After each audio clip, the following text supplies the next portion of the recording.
turn it over to you. Thank you very much, Cheryl, and I hope you can all hear me clearly. And it's an honor to be able to participate in this program. So thank you to you and to everyone else involved in organizing this. And a big kudos to all of you who have stepped up and to be active in such an important, difficult, challenging part of life. It's Death is one of those things that we never like to talk about, but it's one of those things that are inevitable. And the more we are informed and the more we are prepared, if you can say this, then the better it goes. It never goes well. Trust me. I mean, you know that. But what I want to talk about with you tonight is some medical ethics dilemmas in the view of Jewish law and Jewish values. And we're living in a very blessed time. There are people alive today at an age where, in a situation that would 50 years ago, 100 years ago, and 1,000 years ago would never have been alive, never have made it that far. So on the one hand, it's an amazing blessing. On the other hand, it's made many more complications because having them alive without technologies that have allowed for that has created all kinds of complex dilemmas about how to deal with them and kind of decisions to be making at very critical moments. So as we do as Jewish people, we turn to our ancient Jewish texts, not because those texts knew about the technologies today, but those texts knew about the laws and the value system that we uphold. And I think if we explore them properly, we can really find some guiding principles as we approach these difficult, sometimes very difficult times of life. Now, we're always, anybody, even a non-religious person, even a non-spiritual person, is always straddling between um, like two conflicting values. On the one hand, there's a value to preserve life, right? If someone has a life, we want them to live their life to the fullest for as long as they can live. At the same time, very often, end of life comes with a lot of pain and complications and difficulty. And we have another value where we want to be able to comfort and relieve a person of their pain. And now sometimes those two values come in conflict with each other because through relieving them of their pain may not be the best method to preserving the length of their life for as long as it can be. What do you do in such a situation? How much more so in the Jewish perspective, this dilemma or this conflict is accentuated even more because an important Jewish value is that this life we have is not our life, but it's a life on loan or a gift to us from our Creator. And our body is not our body, but it's also a gift to us from our Creator. And our task is to take care of this body as best as we can for as long as we can. So, for example, if you buy a car, okay, and if you're a responsible person, you're going to take care of that car and you're going to do everything that needs to be done to keep it healthy, keep it running for as long as possible. Well, think of your body that way or even more that way. So what we don't believe in, therefore, is the concept which others may believe in, and that is absolute autonomy to do whatever we want, however we want, whenever we want. We don't believe in that. We don't believe we have that kind of autonomy simply because we believe we're subject to laws and values that the giver of our gift, in other words, our creator, God, gave us our body and our life, asks us, this is the way I want you to take care of it. This is the way I want you to do that. So we're dealing with that. And at the same time, though, we are hoping or going to discover that there is some kind of autonomy, meaning that the patient can make some kind of decisions for themselves. It's their life. They're going through their emotional pain sometimes. And hopefully, they also have a voice into the kind of things they do or don't want to be experiencing towards the end of life. So those are some of the things I want to talk about with you today. I don't know, Cheryl, are we taking questions during the presentation, after the presentation? I'm happy either way. Um, or text them. Whatever you're comfortable with, however Okay. you like. All right. So let's see how it goes. What I'm going to do is I'm going to share a PowerPoint that I've prepared, and I'm going to try to outline about 4 or 5 guiding principles that I think should frame this whole conversation. And then I'm going to end with some very more recent contemporary Jewish writings ruling about certain cases. Then I want to go through some case study to try to make those principles that we've discussed in a more practical way. And time is limited. We'll see how much time we have. Cheryl, you'll let me know when I've got 10 minutes left or so. Okay. And all right, I think it's time to begin, my friends. So let me see if I can share my screen. I think I can. Hold on a second. Here we go. My computer's a little slow. Here we are. Okay, so let me start this show. And hopefully you see my screen, right? Okay, so Jewish law and values for end of life dilemmas. Let us begin. So here's principle number one that we have to really understand very well, and that is Jewish law, Jewish tradition. We believe in a concept called life at all costs, which means life is of paramount value. There is nothing or almost nothing that we would do to sacrifice life. Life trumps everything. Even though there are other things that are valuable, life is more valuable. We Jewish people, we take life so seriously. We always talk about life. When we toast to each other, we say l'chaim, we say to life. When we donate money, we often donate money in increments of chai, of life. People wear necklaces. I like to say the Jewish people are a nation that are drunk on life. Life is beautiful. We really appreciate that, which is unique. So here is a teaching from the Talmud that accentuates this idea. So let's go through it together. I'll read it, follow along. Just have to figure out where I can put this screen of, there we go, 1 minute. All right. Okay, so Rabbi Yochanan says in the name of Rabbi Shimon, the son of Yehotzadak, the sages who discussed this issue counted the votes of those assembled and concluded in the upper story in the house of Nitz in the city of Lod. So there was a big meeting in the city of Lod in some upper story, and this is what they decided. They said as follows: with regard to all other transgressions in the Torah, if a person is told, transgress this prohibition and you will not be killed, he may transgress that prohibition and not be killed, because the preserving of his own life overrides all of the Torah's prohibitions. So, simply put, we know according to Jewish law, you're not allowed to violate the Shabbat. You're not allowed to eat not kosher. You're not allowed to steal, whatever, any kind of law that we have. But if somebody were to point a gun to your head and say, eat that pork or I will kill you, violate the Shabbat or I will kill you, as important as those laws are, but the principle of preserving your life is even more important. And therefore, it trumps over those laws. You must violate that law in order to preserve your life. From where do we know in the Torah that life is that important? So the Talmud continues because we have a verse. The verse states, it's in Leviticus, you shall keep my statutes and my judgments, says God, which a person shall do, and he shall live by them. In the Hebrew, v'chai bahem, you live by them. And so the simple meaning of that is live, in other words, fill your life with the values and the principles of the Torah. But it's an interesting expression, live by them, so the Talmud learns out, thereby teaching that the mitzvot were given to provide life, but they were not given so that one will die due to their observance. B'chai bahem, live with them, means they're supposed to promote life. And if keeping one of the laws is going to be at the expense of your life, then then there's no point in keeping that law anymore, because you can't live through them. So your life always takes precedence. But some of these texts you'll see, some of them are bold and some words are unbolded. The reason for that is because this is a translation of the Talmud, but it's the actual bold words are the words of the Talmud, and then the non-bold words are the translator who filled in the gaps where just to make it a little more readable. So that's an explanation about the text. So here we have it. We believe in life at all costs, and therefore we would derive from here that seemingly whenever and wherever we can preserve someone's life, we can prolong someone's life, we can keep somebody living, it sounds like we should always keep somebody living because of how important life is. Not only that, but when we talk about how important life is, we will also discover that it doesn't matter what kind of life you have, meaning all life matters.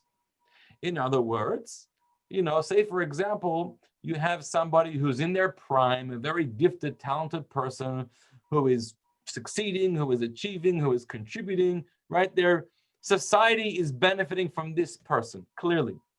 Then you have another person who may be well on in their years and really old and perhaps suffering from who knows what, dementia, some kind of handicap, debilitated, lying in their bed, perhaps not even very awake. And you may say, well, relatively, this person's life seems to be of less value. And if we had to choose, we should never have to choose, but if we had to choose, for example, the famous cases where a plague is coming, right? Right now we have a plague, we have a pandemic, and only a certain amount of vaccines are available. Who should we give it to? Well, could we be selective and say, well, one person's life is more important than another person's life? So that's not something we believe in. That is a very dangerous path to go by. We know of societies that did make distinctions between the value of different lives, depending on your ethnic background, depending on your age, on your ability, on your eye color, on your hair color, who knows what. If you go down that path, you're going to end up in a very dangerous place. So we don't believe in that. And we have a very foundational text in the Talmud in Yuma 83a, and I'm going to read it together with you. It goes like this. It's talking about on Shabbat. On Shabbat, unfortunately, there was a person who was in an avalanche. A rock slide fell upon, we think, upon a person. Now, there's uncertainty whether he is there under the debris or whether he's not there. Now, the issue here is, can we dig up that debris on Shabbat? Now, ordinarily, digging up debris on Shabbat is not allowed. You're not allowed to do that kind of creative building, kind of constructive work of uncovering debris for any kind of purpose. But here, maybe there's somebody under there, or maybe not. And then there's uncertainty whether he's still alive or whether he's dead. So even if there is someone there, we're not sure if he's still alive or dead or not. So nonetheless, the ruling is as follows. We clear the pile from on top of him. Yes, you violate Shabbat to find him. If they found him alive, after beginning to clear the debris, they continue to clear the pile until they can extricate him. And if they found him dead, they should leave him, since one may not desecrate Shabbat to preserve the dignity of the dead. So it's an important text. We value life so much, and therefore we violate Shabbat to protect our life or violate Shabbat to preserve someone else's life, even if we're uncertain if someone is there or not there, but it's possible someone is there. So out of a doubt, we still violate the Shabbat to doubtfully or possibly preserve a life. And if he's alive, then you continue, of course, to dig the rest so he can come out alive. That is the ruling of the Mishnah. The Talmud, the Gemara is surprised. They ask a question. They don't understand this phrase, the phrase that says, if you find him alive, then you continue to clear the debris to make sure that you can extricate him. The Gemara says it's obvious that they have to remove the debris, so that's saving a life. That line seems to be unnecessary. We already said you can dig up the debris. Why is it saying, and you can continue to do that once you found him alive? So the Gemara answers a very important idea, and it gets into different kinds of lives and which kind of life are we interested in preserving. So the Talmud answers, it's necessary to teach that one must desecrate Shabbat for his sake, even if it's clear that he will live only a short while and will die soon after. We're talking about a concept in Hebrew called Chayei Sha'ah. Chayei Sha'ah means temporary life. Now, everyone's life is temporary life. We all live temporarily here in this world. But the expression temporary life is talking about a person who's in a life-threatening situation where we know their days are numbered. A healthy person, we don't say your days are numbered. We assume you're going to be alive for a long time. But when someone is very ill, gone through an accident, terminally ill, maybe the doctor says you have days or hours or days or weeks or months, but it's a matter of time. So now that's called Chayei Sha'ah. So the question is, you start digging the debris and you find somebody and the skull is broken through and he's bleeding from all over and limbs have come off. I mean, I don't want to describe something very gory, but you know this is a person who maybe has minutes or hours to live. So you say, well, what's the point of digging him up if he's literally going to die in a few minutes? And the ruling is nonetheless, for those few minutes that you can preserve his life or her life, we continue to violate the Shabbat. Which, that's a very powerful idea, because that tells us that even if the patient is towards the end of their life. Even if the patient has gone through, has a terminal illness. Even if the doctor has said, we no longer have any kind of medicine or therapy that can possibly heal you or help you. We're giving up. There's really not much we can do. It's time to go into hospice care. Clearly, according to Mother Nature, your days are limited. Or maybe they may even call the family in and they may say, we've heard the breathing, we've seen the signs, there's literally minutes left. Even if there's just minutes left, the value of that life is the very same as the person who has years and decades left of their life. And we treat it with the same dignity, and we treat it with the same honor and with the same value. Because the principle is that life comes from God. And therefore life is godly. The difference of a dead person or a living person is the soul of God within them. So therefore life has infinite value. Its value is not measured by what are you contributing, your level of intellect, your IQ, or your skills or your talents. Now, we too often make the mistake and we measure our life that way. But what happens when a person loses, sadly, all of those abilities, all of those skills? They lose their mind, they lose their hands, they lose their ability. What happens to their value of life? That's not the value of life. And by the way, I want you to know this, that sometimes families come and talk to me and they say, you know, my whoever it is lying there and with days left, and you know, there's just no point to their life anymore. And I try to convey this idea, and you do see that sometimes people, even in this state, could be contributing or doing awesome things in this world. We've all seen people who are literally towards the end and not even awake and in a comatose state, and etc. And maybe they're still a source of, or they're even a greater source of inspiration to others. People are coming together in unity. People are praying. People are visiting. People are reaching out.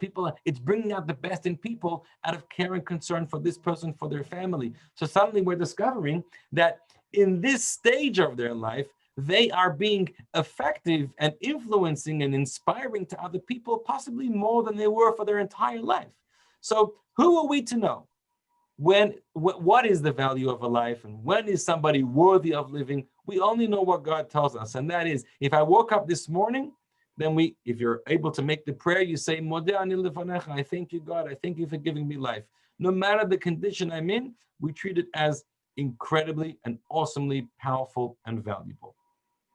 Rabbi, can I just add something to your point? First of all, Nancy Warshawski has a question for you on the chat. Okay, let me look. But you know that one of the things that we talk about today in our modern world is that, especially in medical ethics, there are different values, but one is autonomy. And we live in a society which is so based upon self-determination, agency, and autonomy, that when people lose that to a certain extent, very often people feel that their life is not worth as much.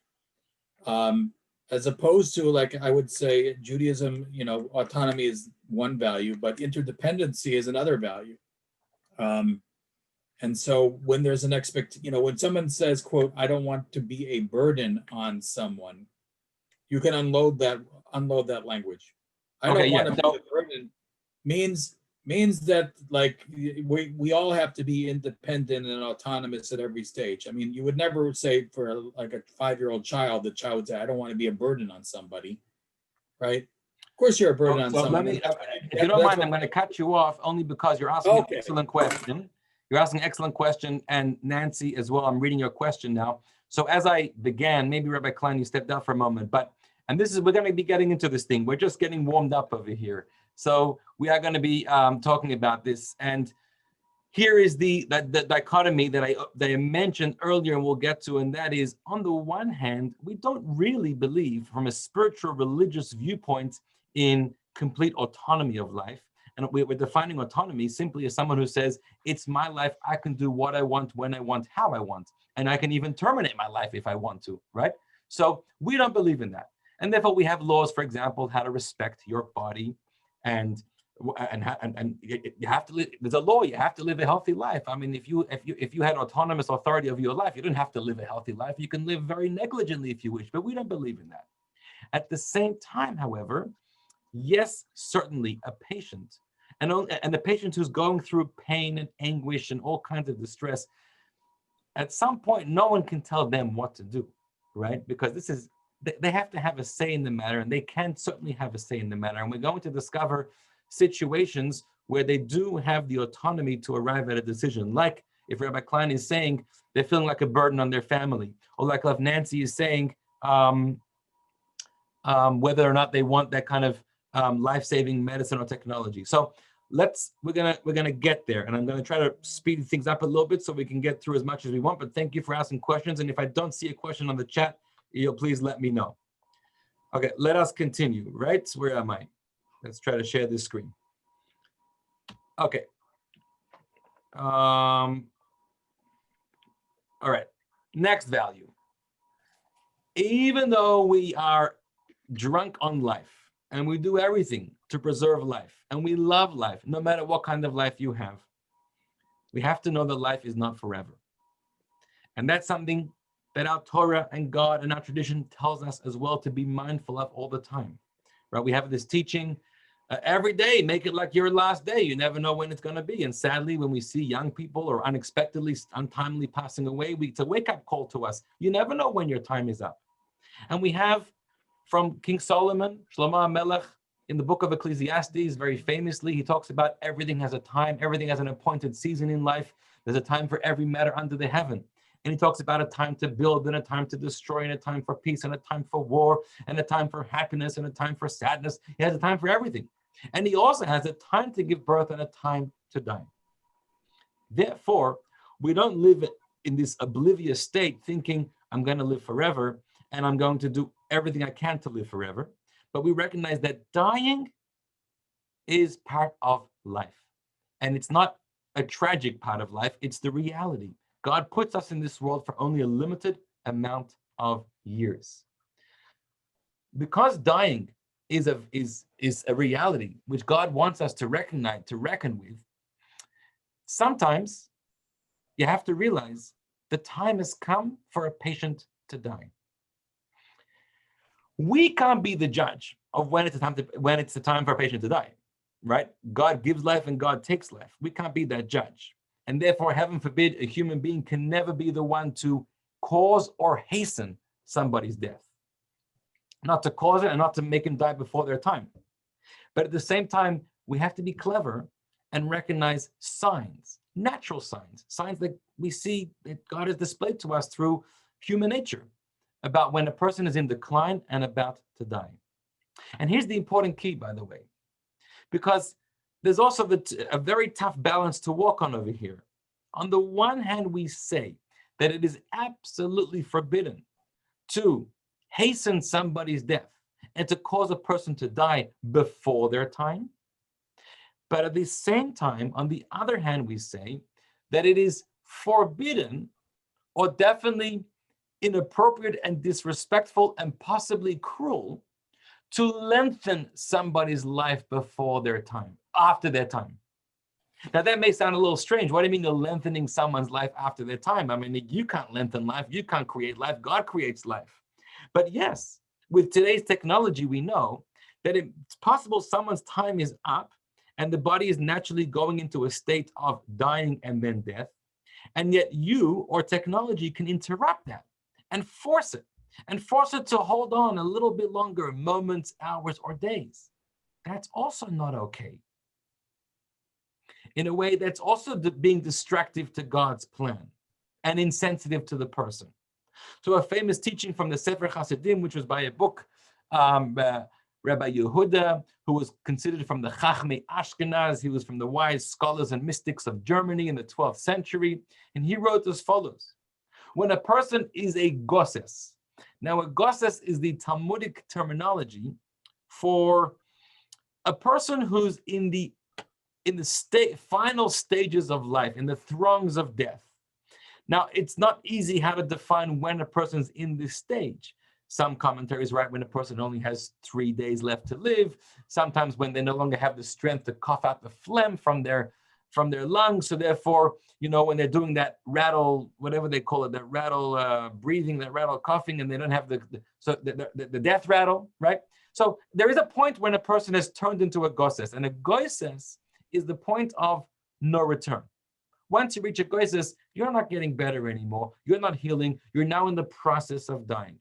When a person is in that place, Rabbi Yehuda writes, one may not scream at them in order to agitate and arouse them and keep them alive for a few more days, because at best they'll live only a short while longer and probably endure much suffering.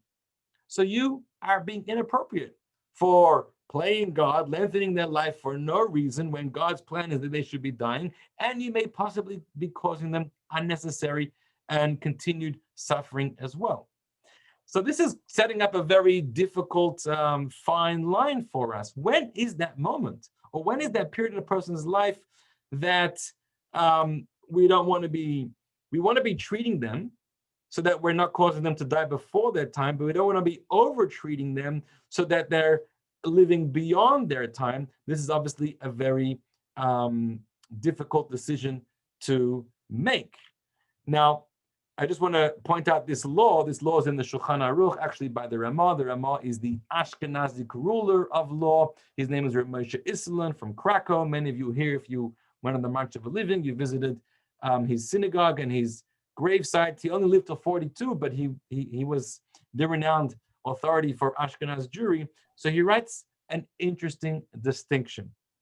Now, we're not going to be able to solve this distinction in the short time that we have tonight, but I'm throwing it out there. At least you can have some kind of grasp of what we're talking about over here.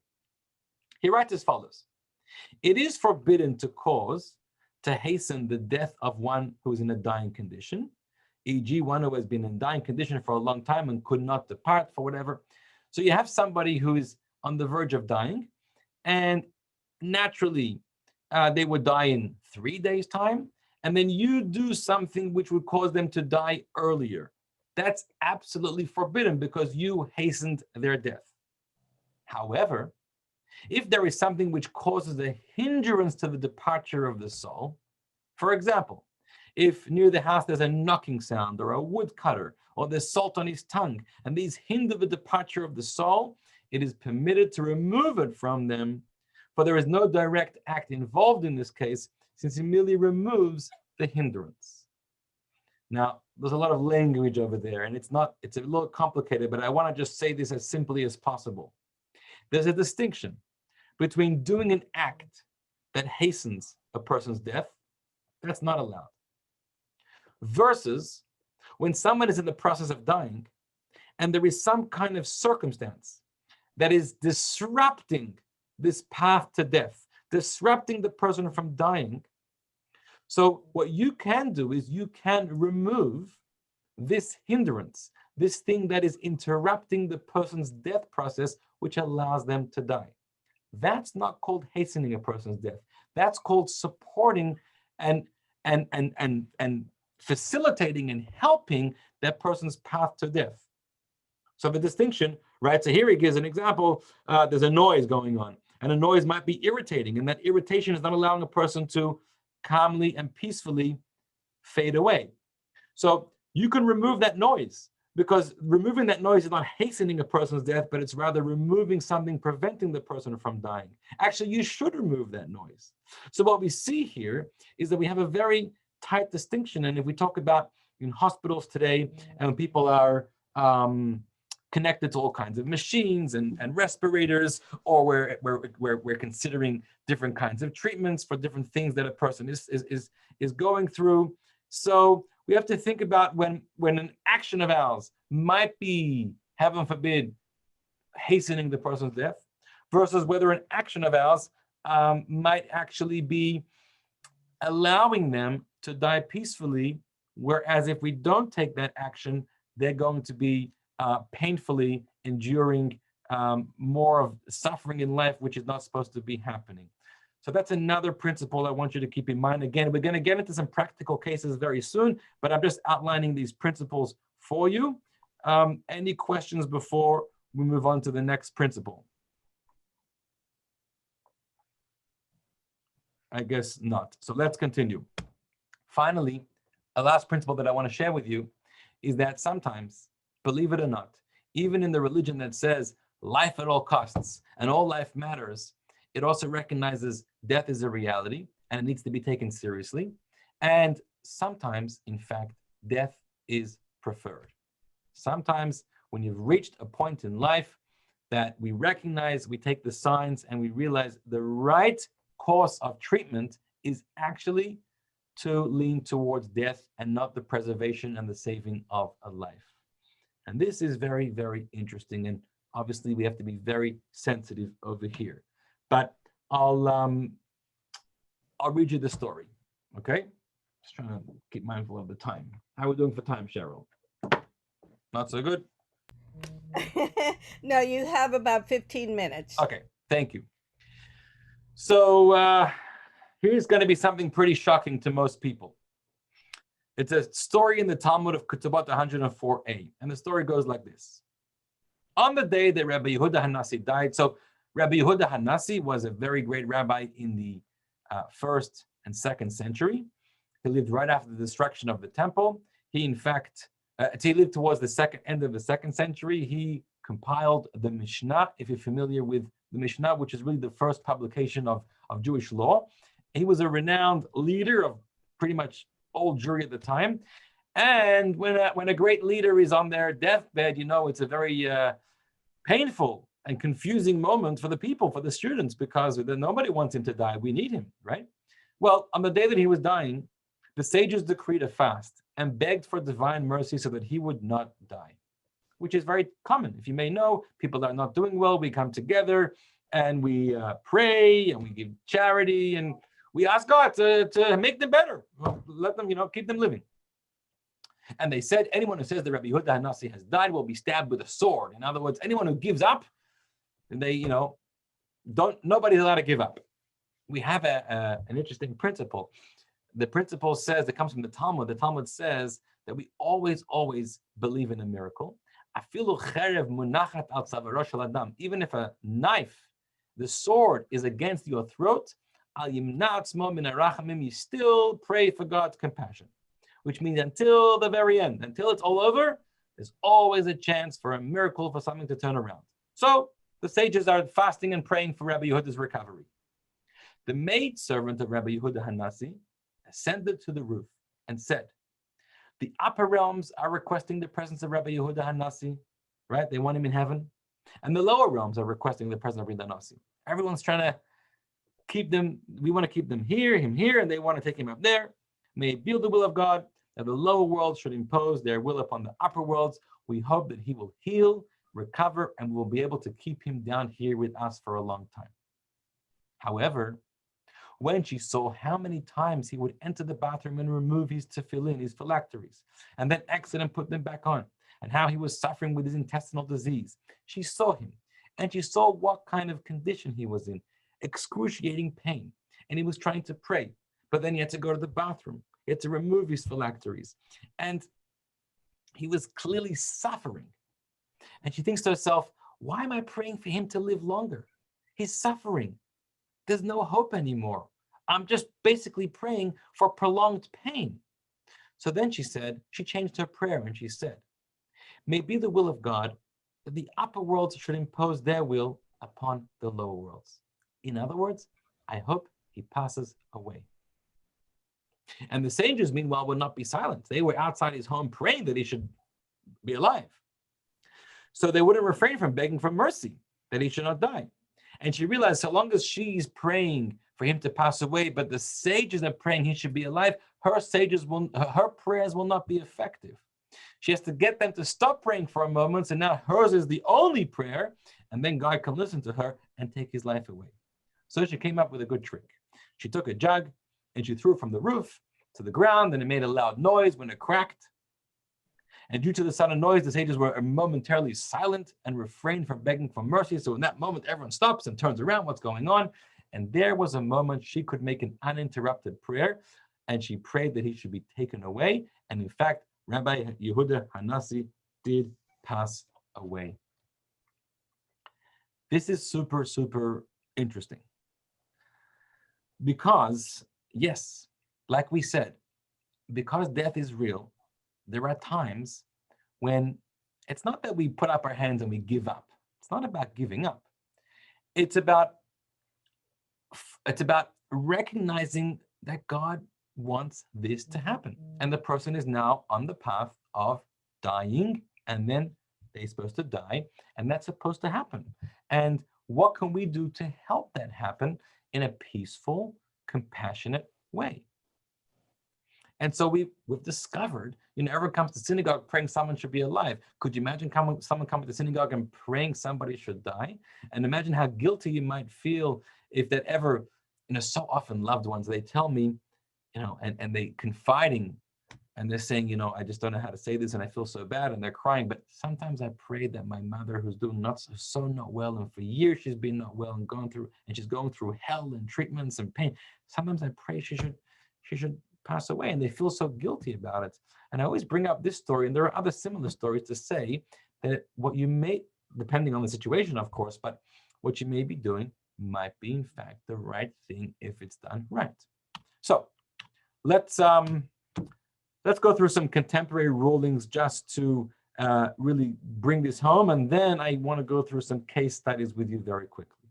So in the last century, there were several very great halachic authors and authorities who a lot of medical ethics is based on their writings. One of them, for example, was Rabbi Feinstein. Rabbi Feinstein, he was renowned he lived in New York in America, but he was renowned all over the world, and his writings and his letters and his rulings are very authoritative.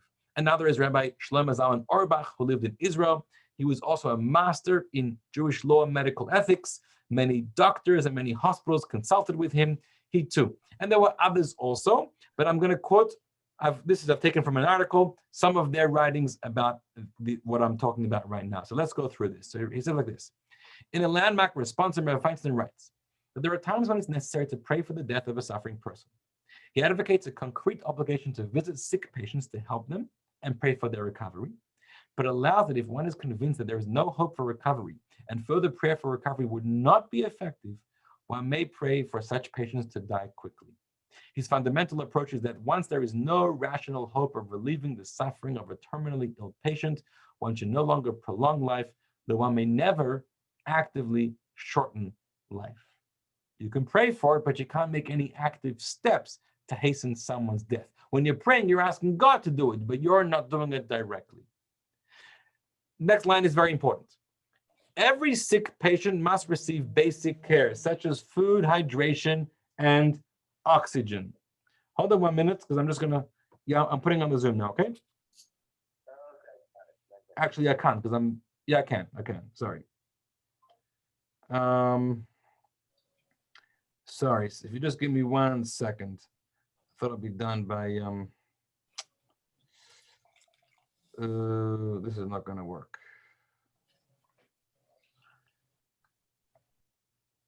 My apologies, one friend. Just 1 minute.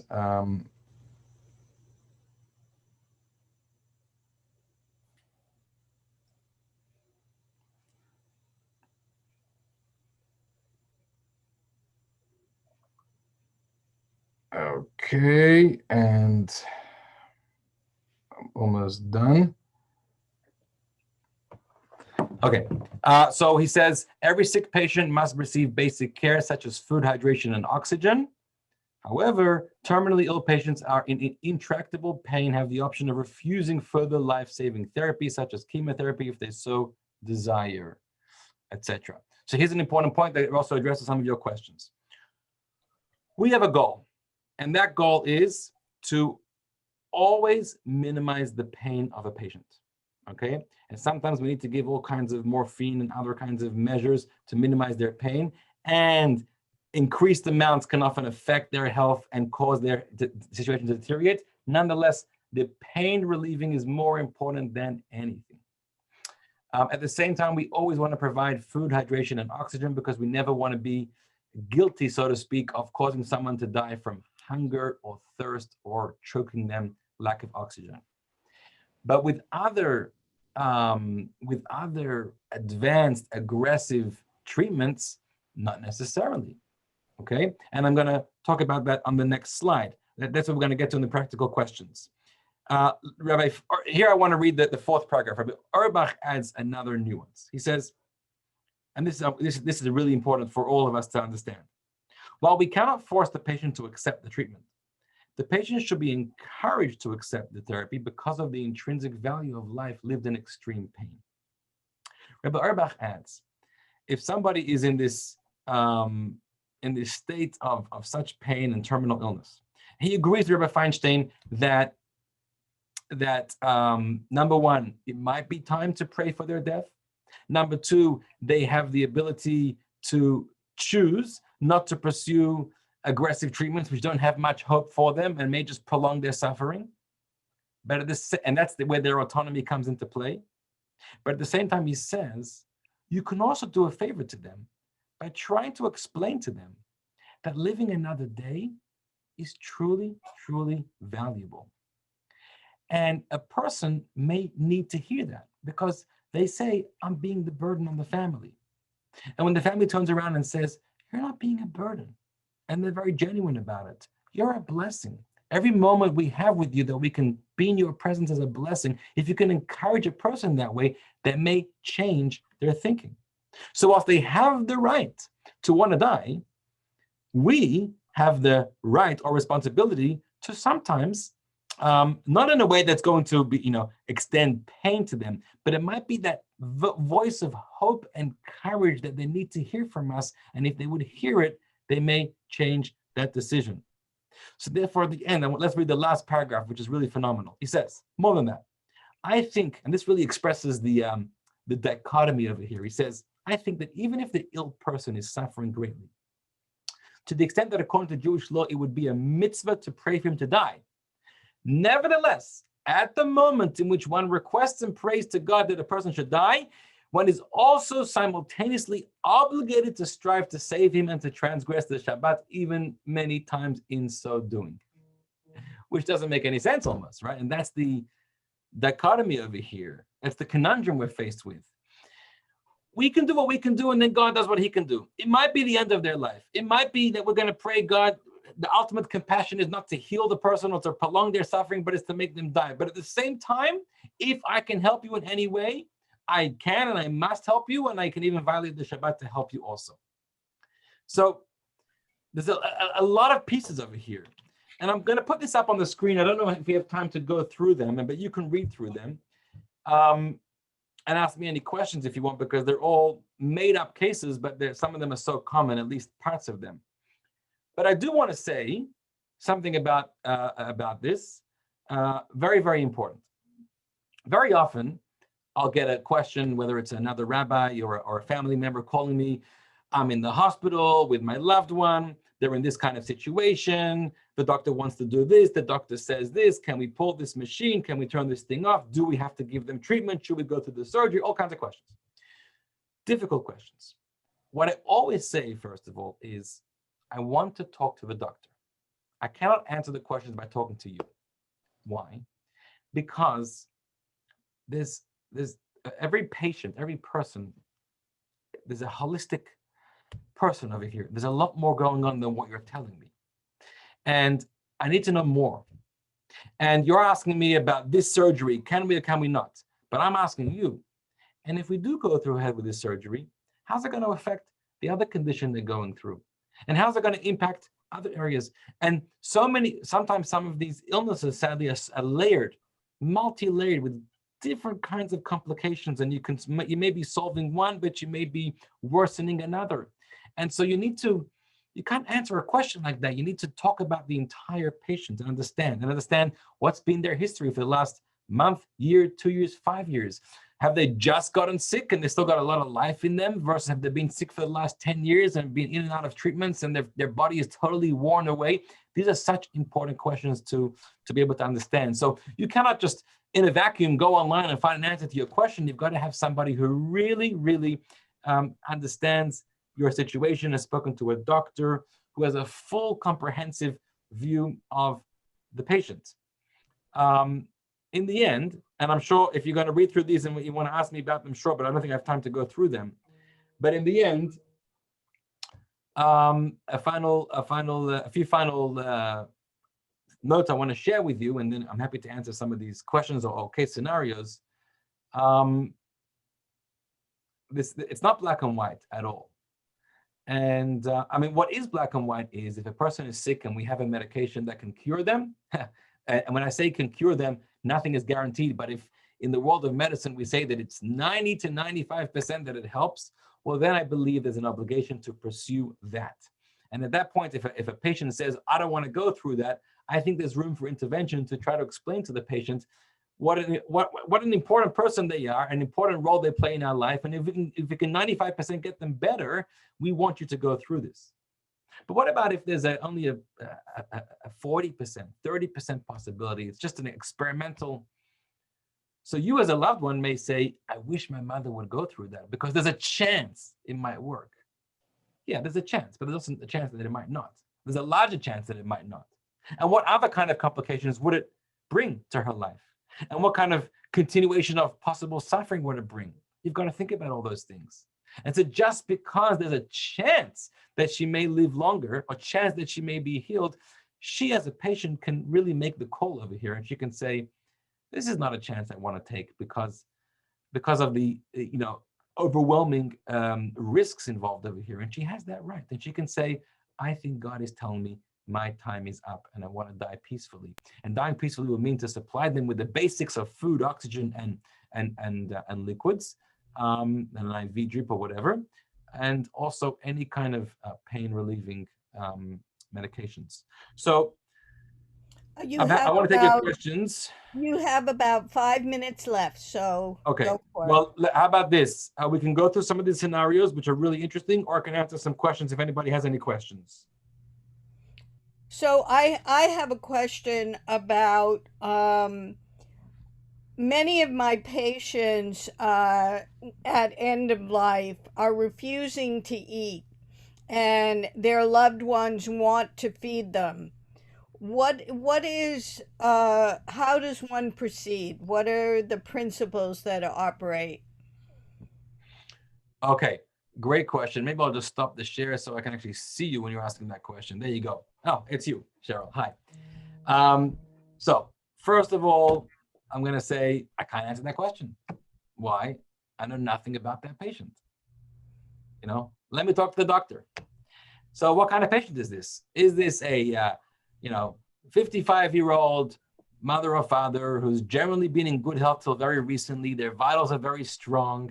Suddenly, they were overtaken by some kind of attack, some disease, et cetera, et cetera, et cetera.